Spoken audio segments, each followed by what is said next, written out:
एका डॉक्टरचं चरित्र सांगतो, पूर्णविराम करतो. लक्ष्मणाचं डोकं प्रभू रामचंद्राच्या मांडीवर आहे. खवणे गोवा मांडीवर आहे, मांडीवर आहे. आणि रडू लागले प्रभू रामचंद्र. कोणाला म्हणायचं? रामचंद्र हा ब्रह्मांडाचा मालक आहे, विश्वाचा मालक आहे, जगाचा मालक. रडू लागले. माणसाला माया रडायला लावित असती. रडती रात्रंदिवस काम क्रोध माया, म्हणती हाय हाय यम धर्म. माया रडायला लावती आणि यम हाय हाय म्हणतो. यम कोणाला हाय म्हणत नाही. तुमच्या माझ्यासारखे मरण म्हणजे यमाला उंदर मरण्यापेक्षाही नीचे. उंदरा इतकी पण दखल नाही आपल्यासाठी, उंदरा इतकी सुद्धा नाही. ते कोणाला हाय हाय कसा म्हणेल? ते त्या लोकांना हाय हाय म्हणतो, आपल्याला नाही. रामचंद्राच्या अंतःकरणातली माया रडायला येत होती. कारण लक्ष्मणाचं तितकं काम तितकं मोठं होतं, कर्तव्यांक तसा होता, नीतीचं सूत्र होतं लक्ष्मणजीकडं. फार मोठं सूत्र होतं लक्ष्मणजी म्हणजे एक तात्विक. कधी कधी काय होतं माहितीये का, ज्यानं खरं काम केले का ते बाजूला राहतो. रामप्रभूचं चरित्र अंतःकरणात आणलं तर संसारातले सुख गोष्टी अशा गोड होत राहतील. पण लक्ष्मणाचं सूत्र जर अंतःकरणात असलं तर विश्वात जे प्राप्त करता येतो. इतके मोठे होते लक्ष्मणजी, इतके मोठे लक्ष्मणजी. पण काय होतं माहितीये का, वानराने इतके पर्वत आणले तरी त्याला गिरीधर म्हणले नाही. पंढरपुरातल्या मालकाने एकच पर्वत धरला तर गिरीधर म्हणले. मोठ्यानं जर असं काम केलं की त्याचं मोठं होते. आणि वानराने 1 रुपया घेतला नाही. पाला खावोनी या वाहिले पर्वत, पाला खावोनी या वाहिले, पाला खावोनी या वाहिले पर्वत, पाला खावोनी या वाहिले पर्वत, बांधिला सेतू सिंधुवरी, बांधिला सेतू सिंधुवरी, बांधिला सेतू. पाला खाऊन या वाहिले पर्वत, बांधिला सेतू सिंधुवरी. कोण म्हणते त्या? तसं लक्ष्मणाचं फार मोठं स्थान होतं. नैतिकतेचं पारडं जर पाहत गेलं ना तर मारुतीराय स्वतः वर्णन करतात लक्ष्मणजीचं. सीतेचे सगळ्या दागिन्याचं गठोडं लक्ष्मणजीच्या पुढे टाकले, पण लक्ष्मणजीने एकच दागिना ओळखीला, ते फक्त नुपूर.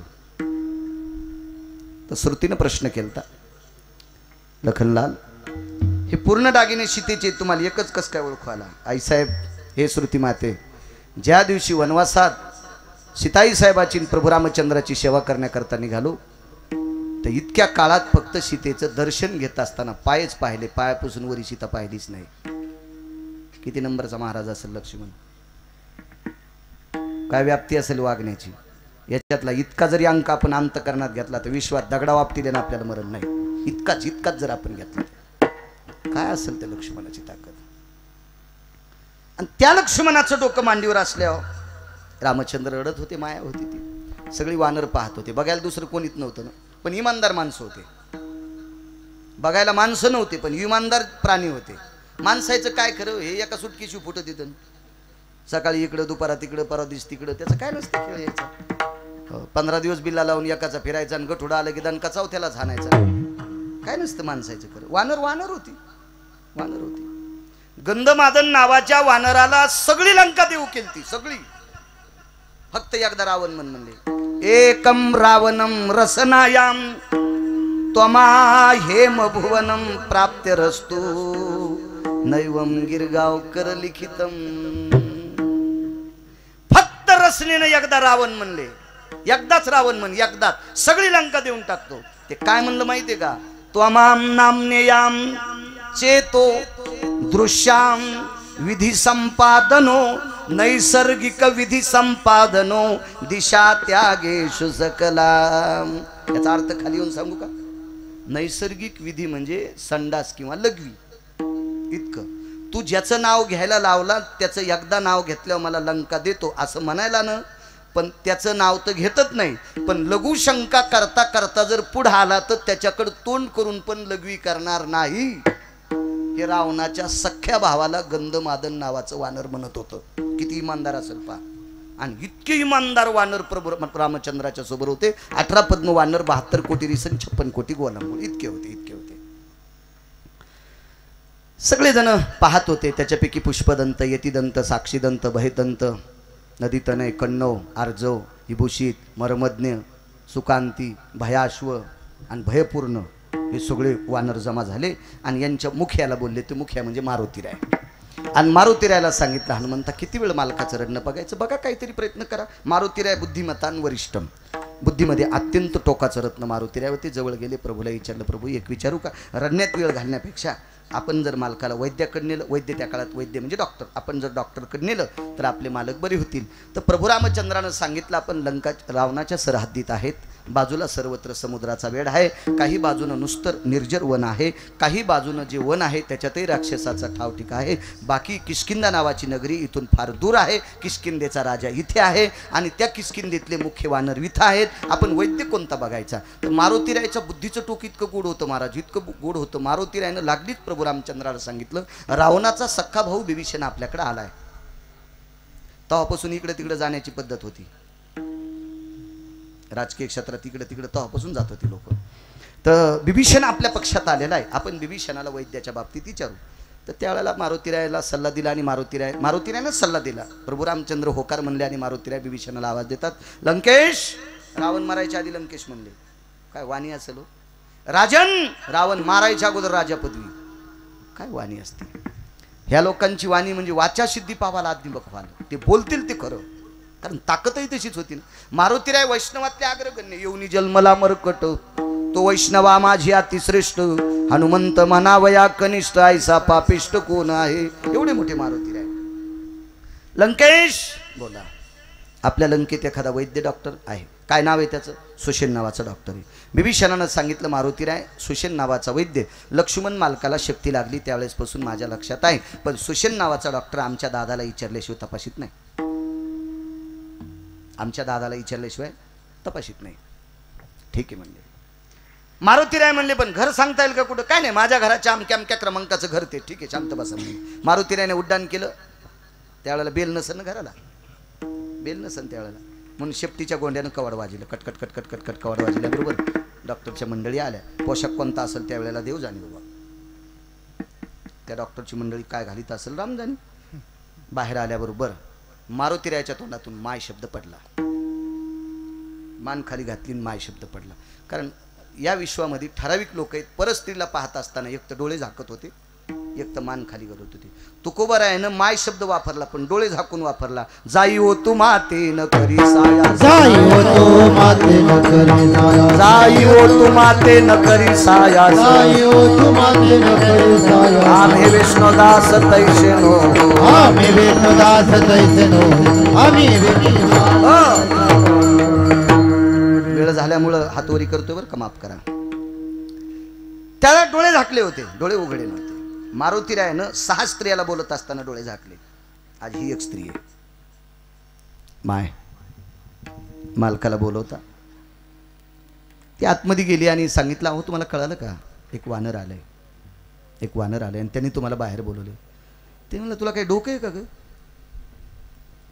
राजा लंकेच्या राजाच्या रावणाच्या सानिध्यातला डॉक्टर आहे मी, आणि एका पाला खाणाऱ्या वानरानं बोलले मी जात असतो का, याला माहीतच नाही वानर किती पावर पाहिजे. माणसं पाहताना असंच काही समजित येत कोणाला बी, वरून वरून वरून. काही काही लोकांना वाटतं कपडे लय चांगले असले म्हणजे लय मंत्र्याचा चुलताचे गणे, अरे त्याच्या घरात 12 तिळू फिरायला, त्याची टोपी इतकी कडक की बोराट्या तोडता येतात, पण बायको सतारबाईच्या मिरच्या तोडायला गेली. कपड्यावर काय नसते, वरून चकपक आतून बघ बघ, काय नसतं. काही माणसाला कपडे साधे घालायचा नाद असतो, बँकेत कोटीन धोत्राला गाठी नाद असतो काहीला, असं कपड्यावर कधीच जायचं नाही. एखाद्या बाईच्या गळ्यात दागिने लय मोठे आहेत म्हणजे ती लय मोठी असं काय नाही, शेजारणीचे आहेत ते. एकाच दागिन्यानं 35 लग्न केले, ही आली की दुसऱ्याच्या गळ्यात, ती आली की दुसऱ्याच्या गळ्यात, काय नसतं. ते बैलाच्या पोळ्यावानी सुरूच असतं, घागरमाळा याला घागरमाळा त्याला, याच्यावर काय नसतं. श्रीमंती देखाव्यावर काय नसते, वरच्या रूपावर कधीच जायचं नसते. श्रीमंती हे चेहऱ्याचे 3 ठिकाण सांगत असतात. डायरीच्या पुढून ठेवलेल्या नोटा नाही, डायरीच्या पुढून दिसत्या नोटा ठेवणं हे भिकाऱ्याचं लक्षण नाही, हे भिकार चोटपणाचं लक्षण आहे. डायरीच्या पुढून नोटा ठेवणं हे भिकारीपणा नाही, भिकार चोटपणा आहे. लक्ष्मी झाकलेली असावा आणि या देशाची स्त्री सगळे अंग कपडे घातलेली असावा, ह्या 2 गोष्टी झाकलेल्या असल्या पाहिजे. हे नीतीपणाचं लक्षण आहे, वैचारिकपणाचं लक्षण आहे. ओष्टाभय स्थितायाम प्रगल्भेन भोक्तव्यो, ओठाची लोलक सांगतात हे नित्य चांगला आहार खाते. चक्षुयाम भयस्ती आर्जा रमा भय जायते नाम लोलकायती चक्षुयाम उभरपाती जायते. वरच्या आणि खालचे दोन ठिकाण अर्थच ठिकाण सांगत असतात. विठाला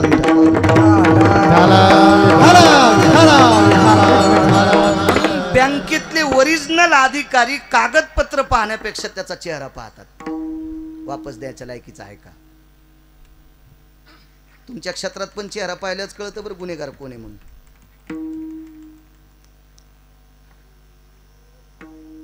तुम्हाला एक सांगू का, माणसाला कळणं वळ नाही. कुत्र्याच्या जातीची 6 सांगितल्या. आता कुत्र्याच्या जाती कुंटाला नाही आहेत ह्या संकरित, पण ओरिजिनल जाती कुत्र्याच्या 6. वैकुंठवासी माधव महाराज मगर म्हणायचे कुत्र्याची 1 नंबरची जात आहे सारमे नावाची कुत्र्याची जात. ही सारमे नावाची कुत्र्याची जात तुमच्या क्षेत्रात वापरल्या जाते. त्याच्या नाकाची सेन्स आणि डोळ्याची सेन्स ब्रह्मदेवाला सुद्धा मोजता येत नाहीत, इतक्या टोकाची. जन्म कोणी घातलाय? ब्रह्मदेवानंच. विठाला विठाला विठाला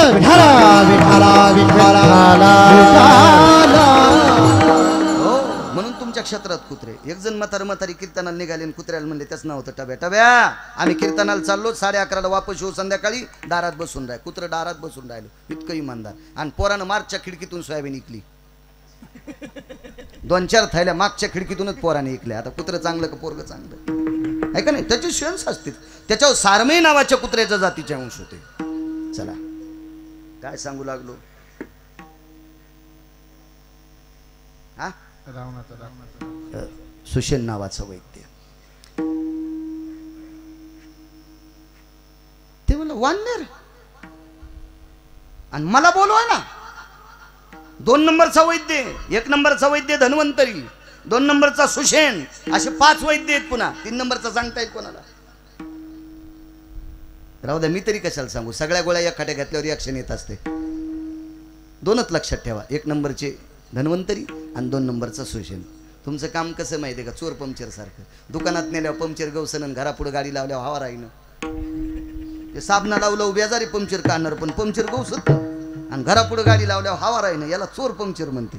तुम्हाला कीर्तन ऐकायला दम नाही, भागवतायला दम नाही, रामायणाला दम नाही, शिवपुराणाला दम नाही, आणि डोक्यात काहीच नाही. हे त्याच्यामुळे तामचं शिजतं. तुम्ही लक्षात घेतलं, आमच्या लोकांना नाशिकला जावं लागेल इटा उचलायला. विठाला विठाला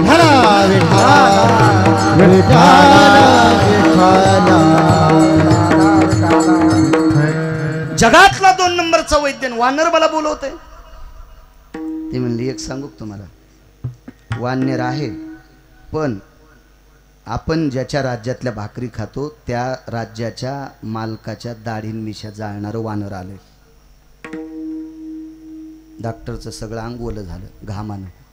अरे बाप रे, म्हणजे लंकेच्या राजाच्या दाढी मिशा जाळणारं राव वानर. बर, त्याला म्हण मालक घरी नाहीत. तसं नसतं होते. मला माय म्हणलं होते वानर, मला माय म्हणलं, मला नमस्कार घातला, माय म्हणलं. ते सुशेन म्हणला, येडपटीस का काय गडे, तुला माय म्हणीन मोहठ ह्यासा करीन ना. तो ह्या माय म्हणण्याला काय फायदा आहे? जाय, त्याला म्हण घरी नाहीत. हा तसं नको, तुला म्हणतो ना त्याला म्हण घरी. तुम्ही 3दा म्हणलात का घरी नाही, हे त्यानंच ऐकलंय. मी जाऊन सांगायची, पाहलंय म्हणे ते काय बघायला. डॉक्टर असे चळचळ कापत आले. तसा हुशार डॉक्टर होता तो, हुशार डॉक्टर होता. प्रणाम. काय काम आहे? काय नाही, लक्ष्मणजीला शक्ती लागली, माहिती म्हणजे मला. लक्ष्मणजीविषयी माझं प्रेम आहे, रामचंद्राविषयी माझं प्रेम आहे, मारुतीराय तुमच्याविषयी प्रेम आहे, पण मी रावणाचा बांधलेला आहे. मला लंकेचा राजा रावण म्हणल्याशिवाय त्यांना तपासता येत नाही, आणि रावण परवानगी देणार नाही, त्या अर्थी मी येऊ शकत नाही. मला माफ करा, गरीबाला त्रास देऊ नका. मी तिकडे जर आलो तर रावण माझं घर पेटीन. मारुतीराय म्हणले ते नंतर पेटीन, पण मी आता पेटीतो ना. असं नाही म्हणले मारुतीराय, मी म्हणायला लागलो. मारुतीरायने सांगितलं, एक काम करतो ना, रावण लक्ष्मणजीला तपासल्यावर तुमचं घर पेटीन ना. मग एक काम करा ना, तुम्ही लक्ष्मणजीला तपासा, लक्ष्मणला सुखरूप करा. आयुष्य तर शिल्लक आहे त्यांना, फक्त आता व्याधी, त्या औषधी आम्हाला माहीत नाहीत. आणि मग एकच काम करा, तिथपर्यंत चाला, रावण मरेपर्यंत तुम्हाला लंकेत येऊ देत नाही. माझ्या संन्याशावर विश्वास ठेवा, विश्वास येतो करी स्वामीवरी सत्ता. ठीक आहे म्हणले. नाही म्हणले, माफ करा बाबा, लेकरा बाळाचं काम आहे, एवढा मोठा राजा आमच्या अंगावर काही घालीन, कशाला उगं बळविन शक्ती बोलू नये. नको म्हणले, आमचं काही तेवढ्या पुढे चालत नाही, माफ करा. दार लावलं. याने काय नाही, शेपटीला आदेश दिला आणि वाडा चुपटीला अख्खा दवाखानाच उचलून घेतला. युद्धभूमीच्या ठिकाणी आणला. बिभीषणाला सांगितलं तुम्ही आवाज द्या. आवाज दिला. सुसेन जी लहाने मालक. आवाज ओळखीला. पळत येऊ नको म्हणले. पळशीन लय उछेस. दार उघड्याबरोबर मारुतीने खिडकीतली वस्तू घेतल्यावर खाली टाकला. बघा म्हणले काय नाही म्हणले, औषधी मला माहिती आहेत पण आमच्या मेडिकलमध्ये नाहीत. अरे औषधी माहिती आहे तुमच्या मेडिकलमध्ये नाहीत, पण कुठे आहेत? ते पर्वतावर येतात. त्या पर्वताला विशिष्ट प्रकारचं नाव होतं. द्रोणागिरी नाही, द्रोणागिरी नंतरचं नाव आहे. अगोदर वेगळं नाव होतं. द्रोणागिरी नाव कधी पडलं? शबरीनं दिलेली बोरं भगवान प्रभू रामचंद्रांनी खाल्ली आणि लक्ष्मणाने अपमान केला आणि ती बोरं फेकून दिली. म्हणून ज्या बोराचा द्रोण ज्या पर्वतावर पडला त्या पर्वताला द्रोणागिरी नावाचा पर्वत म्हणतात. या पर्वताला अगोदरचं नाव वेगळं आहे. घरी गेल्यावर बघा ना तुम्ही, मोठाले मोबाईल आहेत भिताडासारखे तुमच्याकडं, त्याच्यावर थोडंसं इचका पोरायला इचका लावा नातवाला. याला त्याला चॅटिंग करण्यापेक्षा बघा ना ज्याला संध्याकाळची अक्कल नाही खाची त्याला मोबाईलवर तुम्ही वाढदिवसाच्या शुभेच्छा द्यायच्या. सकाळी त्याच्या बायकून त्याला थुत्रीत आणलं होतं आणि तरी तुम्ही त्याला आयुष्य खराब करून इतका वेळ खराब करून चॅटिंग करता. तितका वेळ जर पुराण पाहण्यात द्याला, ज्ञानेश्वरी पाहण्यात द्याला, गाथा पाहण्यात द्याला तर किती देव आपलं भरं करीन. विठाला विठाला विठाला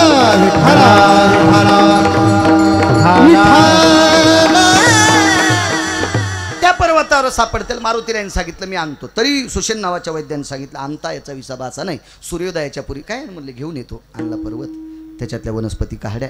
सुषेण नावाच्या वैद्यानं काही अंगाला लावल्या, काही मधात टाकल्या, काही प्याला दिल्या, काही वास दिला, काही नाना प्रकारच्या अंगाला बांधल्या आणि तात्काळ लखनलालजी झोपेतून उठावा असे उठले. पंढरपुरातल्या मालकाच्या डोळ्यातलं पाणी पुसलं. कोणी? सुषेण नावाच्या वैद्यानं. जर सुषेण नावाचा वैद्य भेटत नसता तर प्रभू रामचंद्र थांबले नसते. लक्ष्मण गेल्याच्या नंतर देहत्याग केला असता. देहत्याग केल्याच्या नंतर भरत शत्रुघ्नानं केला असता आणि 4 सुना विधवा झाल्या असत्या. सीता, श्रुतकीर्ती, मांडवी आणि उर्मिला या 4 सुना राजा दशरथाच्या पांढऱ्या साडीत आल्या असत्या. याच्यावर कृपा कोणी केली माहिती आहे? फक्त सुषेण नावाच्या वैद्यानं. आणि मग नंतर रावण मारला. बिभीषणाला राज्य दिलं. एका विमानात बसून प्रभू रामचंद्र तिकडे गेले आणि काही दिवसाला निरोप आला. सुषेण नावाचे वैद्य गेले. प्रभू रामचंद्र रडत होते. उर्मिला जवळ आल्या, सीता जवळ आल्या, श्रुतकीर्ती जवळ आली, मांडवी जवळ आली. विचारलं प्रभू का रडता? काही नाही म्हणे. तुमच्या 4घीच्या कपाळाचं कुंकू ज्यानं शाबीत ठेवलं का तो सुषेण नावाचा डॉक्टर गेला ग. तो सुषेण नावाचा डॉक्टर गेला. आणि प्रभू रामचंद्र सपरिवारासह पुन्हा लंकेत आले. त्याच्या अंत्यविधीला त्यावेळेला जगाचा बाप रडत होता. दृष्टांत संपला. पंढरपुरातल्या मालकाच्या डोळ्यातलं पाणी पुसायची ताकद ज्याच्यात होती त्याला सुषेण नावाचा डॉक्टर म्हणतात. लक्ष्मणाला आयुष्य होतं पण औषधी जर नसतं दिली तर सूर्य पाहिल्याच्या नंतर लक्ष्मण वाचले नसते. म्हणून लक्ष्मणाला प्राणदान द्यायची ताकद ज्या सुषेण नावाच्या डॉक्टरमध्ये होती त्या सुषेण नावाच्या डॉक्टरला सुद्धा थांबता आलं नाही. तुटला आयुष्याचा दोरा, येरवा उगा पसारा, टाकूनी पळती रांडापोरे, अंती होती पाठमोरे. मग एकदा उशाला काळ बसला की आयुष्याची दोर तोडीत असतो. आयुष्याचा दोरा तुटला की प्रेतात रूपांतर होत असतं आणि प्रेतात रूपांतर झालं की त्याला घरी ठेवत नाहीत. लक्ष्याला ठाव स्मशान, लक्ष्याला ठाव स्मशान, लक्ष्याला ठाव झाला प्रेत रूप शरीराचा भाव, झाला प्रेत रूप शरीराचा, झाला प्रेत रूप शरीराचा भाव, लक्ष्याला ठाव स्मशानी, लक्ष्याला ठाव स्मशानी, ठाव स्मशानी. एकदा प्रेतात रूपांतर झालं काळ उशाला बसला की आयुष्याची माळ तुटत असते. आयुष्याची माळ तुटली की प्रेतात रूपांतर होत असतं. प्रेतात रूपांतर झालं की त्याला घरी तुट नाहीत. लक्ष्याला ठाव स्मशानीचा. मशानात नेलं की अंत्यविधीचे प्रकार 3. एक दफनविधी आहे, एक दहनविधी आहे. उत्तर भारतात प्रेत पाण्यात सोडून देतात. या 3ही प्रकारच्या प्रक्रिया जरी केल्या तर त्या शरीराची माती होत असते. शरीराची होय माती, शरीराची होय माती, शरीराची होय माती. फुलं वाटा फुलं, होय माती. कोणी नये ते सांगा ते, कोणी नये ते सांगा. कोणी नये ते सांगा ते, कोणी नये ते सांगा. हारपडा हारपडा. सांगा ते, कोणी नये ते सांगा. शरीराची होय माती, कोणी नये ती सांगा ती. आणि त्या एकदा शरीराची माती झाली की पुन्हा काम संपलं. आता हे शरीर चित्राच्या व्यतिरिक्त बघायला भेटत नाही. आळंदीचे मालक सांगतात, कापुराचा कलेवर घातला करंडा, कापुराच्या कलेवर घातला करंडा, कापुराचा कलेवर घातला करंडा, कापुराच्या कलेवर घातला करंडा, खिलवरे उंडा पहावया, खिलवरे वंडा पहावया, खिलवरे वंडा पहावया. एकदा कापराचा पुतळा विस्त्यात टाकला की ठाईची समाप्ती झाली जैशी. अग्नी कर्पुराचे मेळी कोण किंवा काय उरली ती काजळी, किंवा कापुराच्या वाती उजळल्या ज्योती, ठाईची समाप्ती झाली जैशी. मग एकदा प्रेतात रूपांतर झालं की त्याचा अंत्यविधी निश्चित आहे. त्या अनुषंगानं हे लोकातली यात्रा स्वर्गीय आप्पांची संपली. हे लोकातली यात्रा संपावं लागली. परलोकाच्या ठिकाणी गोडसं, पितृगयेच्या ठिकाणी अधिष्ठान मिळो अशी प्रभूचरणी प्रार्थना. आदरणीय पांडुरंग त्यांचे ज्येष्ठ पुत्र आहेत. हरिभक्तीपरायण, कमी वयामध्ये आध्यात्मिक क्षेत्रात बऱ्यापैकी महाराष्ट्राच्या मातीमध्ये नावलौकिक ज्यांनी प्राप्त केलं असे आदरणीय हरिभक्तीपरायण प्रसादजी महाराज रोहिणेकर हे आप्पांचे कनिष्ठ पुत्र आहेत. आप्पांना 2 कन्या 2 मुलं, हा छोटासा गोडसा परिवार. आणि या धकाधकीच्या कालामध्ये एवढी लग्नतिथी दाट असताना आप्पाचा स्वभाव हा मनमिळावू होता. वकील साहेबांनी मगाशी सांगितलं, वकील नानांनी, आमच्या घरातलं एक तात्विक सात्विक गोडसं एक पिंड हरवलं. सगळ्यांना खिळून ठेवणारं रत्न आदरणीय आप्पा गेले. शरीराने जरी गेले असतील, आशीर्वादाच्या रूपानं कायमस्वरूपी या परिवारावर राहावे अशी पितृगयेच्या चरणी गोडशी प्रार्थना करतो. एवढा मोठा व्यासंग आप्पाचा. आप्पा एक साध्या श्रेणीची व्यक्ती, खूपसं काय असं शिक्षण नाही, खूपसं असं काही नाही, पण एक मार्मिकता अंतकरणात होती. प्रत्येकाशी कसं बोलावं, काय बोलावं, सगळ्याला जवळ कसं, एक जिव्हाळा, गोडसं नातं आप्पांनी या शेवटच्या 5-10 वर्षाच्या काळामध्ये खूप असा व्यासंग कमवला की त्याच्यामध्ये खूप आपुलकी आणि आपलेपणा जोपासून सर्वांना अंतकरणात ठेवलं. आणि एके दिवशी सहज एखाद्या खिशाला छिद्र असावा आणि त्या खिशात एखादं नाणं टाकावा आणि ते नाणं जसं खिशात टाकल्याबरोबर ते हरवावं, तसं सगळ्यामधून अचानक 2 ते 2.5 दिवसात आप्पांनी या लोकातली यात्रा संपवली आणि आपल्यातून आप्पा हरून गेले. त्यांना गोडसा अधिष्ठान मिळो, सद्गती प्राप्त हो अशी माझ्या ज्ञानोबराय, तुकोबराय, नामदेवराय, चोखोबराय, नाथबाबा, सावता महाराज, शेना महाराज, रविदास महाराज, गोरोबा काका, निवृत्तीदादा, कबीर महाराज, मीराबाई, जनाबाई, मुक्ताबाई, सखूबाई या अष्टादश संतांच्या चरणी प्रार्थना करेल. या महाराष्ट्राच्या मातीमध्ये आपल्या वाणीनं महाराष्ट्रभर प्रभुत्व कमवणारी अशी बऱ्यापैकी दिग्गज महाराज मंडळी, मी मगाशी नाव घेतलं, मृदंगाचार्य सुद्धा 10-5 या ठिकाणी प्रसाद महाराजांचा वलय तसा आहे. त्यांच्या त्या प्रेमास्तव इथं आज 5-10 मृदंगाचार्य हजर आहेत. माझ्यासारखीच कीर्तन करणारे 10-5 कीर्तनकार सुद्धा या ठिकाणी हजर आहेत. हे त्यांचं प्रेम आहे प्रसाद महाराजांचं.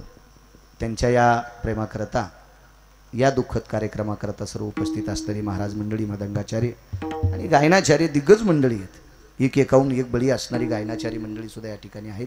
एखाद्या सप्त्यात सगळीजणी एका सप्त्यात सापडत नाहीत, एवढी गुणीजन मंडळी या ठिकाणी आज आहेत. आणि उपस्थित तुम्ही श्रोतेगण सुद्धा आहेत. सर्वांना प्रणाम करतो आणि पुनश्च या परिवाराला ती दुःख पेलवण्याची ताकद विटेवरच्या मालकाने देऊ अशी भगवंताच्या चरणी प्रार्थना करतो. अर्ध्या मिनिटाची एक आदरांजली देतो. निधियाम निधिपती सकल तिसुदीयनि चंद कला भय जायंती यक्षति किन्नर गंधर्वादि लोकपाल भय दिगपालो चारुत्यासं परमति हंसं हंस पराभय जायंती व्यालाक्षायं सुदिगन भययनि सकल सुधा भय चंद कैलासाधिपतय नमः वैकुंठाधिपतय नमः सत्यं वासं पतय नमः गोलोकाधिपतय नमः हिरण्य श्राद्धो शंख श्राद्ध भयमुच्यत भययनि जायन्ते काग श्राद्ध भय हिरण्य श्राद्ध शंख श्राद्ध भयमुच्यन्ते काल सर्प भय शांतिरयो त्रिपिंडी भय आप्तेष्टि भय नारायणो नागबली भय जायन्ते नित्य भयायनि संग सुधा अपसव्यान व्याहृति सव्यजतो मुष्टिक भय यनि तंडुल भय टीलाग्रम भय जवस्तुतो जायन्ति हम पिंड जना रक्तम चंदन समर्पयामि अरक्त पुष्पम समर्पयामि अंगुष्ठाधिष्ठान भयो अंगुष्ठाधिष्ठान भयो अंगुष्ठाधिष्ठान भयो नमः पार्वते पते हार हार महादेव। माऊली ज्ञानेश्वर महाराज की जय। श्री जगद्गुरु तुकाराम महाराज की जय। प्रभु रामचंद्र भगवान की जय। छत्रपति शिवाजी महाराज की जय। केशवराज बाबा साहेब महाराज की जय। विठोबार कुमाये जय विठोबार कुमाये। ज्ञानेश्वर माऊली ज्ञानेश्वर माऊली जय जय जय ज्ञानेश्वर माऊली विठल जय जय विठल जय विठल जय जय। उठू नका 2 मिनिटं बसा.